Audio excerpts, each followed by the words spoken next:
சிவாய நமக. நான் இப்போ இருக்கிற இடத்தின் பேர் சுந்தரேசபுரம். ஸ்ரீ மீனாட்சி சுந்தரேஸ்வரர் திருக்கோவில். இந்த மீனாட்சி சுந்தரேஸ்வரர் திருக்கோவில் எங்கே இருக்குன்னா சுந்தரேசபுரம் அப்படிங்கிற ஒரு ஊரில் இருக்குது. இந்த சுந்தரேசபுரம் எங்கே இருக்குன்னா திருநெல்வேலி பக்கத்தில் கடையநல்லூர் அப்படிங்கிற ஊரை ஒட்டி இருக்குது. ரொம்ப விசேஷமான மீனாட்சி சுந்தரேஸ்வரர் திருக்கோயில் இது.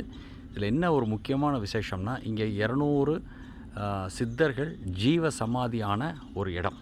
இந்த கோயிலுக்குள்ளே வீடியோ எடுக்கக்கூடாது, அதனால் நான் வீடியோ எடுக்கலை.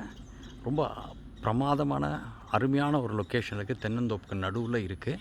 இதை வந்து தனியார் ஒருத்தர் வந்து மெயின்டைன் பண்ணிகிட்ருக்கார், கணபதி சுப்பிரமணியம் அப்படிங்கிறவர். இந்த கோயில் வந்து கடையநல்லூர்லேருந்து 3 கிலோமீட்டர். கடையநல்லூருங்கிறது திருநெல்வேலி, அதாவது மதுரையிலேருந்து தென்காசி போகிற வழியில் கடையநல்லூர் வரும்.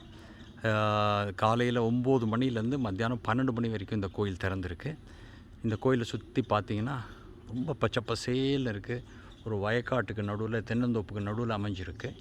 இந்த 200 சித்தர்களும் ஜீவ சமாதி ஆன இடத்த இப்போ மூடி வச்சுருக்காங்க. அது ஒரு சுரங்கப்பாதை மாதிரி இருக்குது. இதுக்கு இவங்களோட எஸ்டிமேஷன் வந்து இந்த கோயில் வந்து மோர் தென் 4000 இயர்ஸ் அப்படின்னு சொல்கிறாங்க.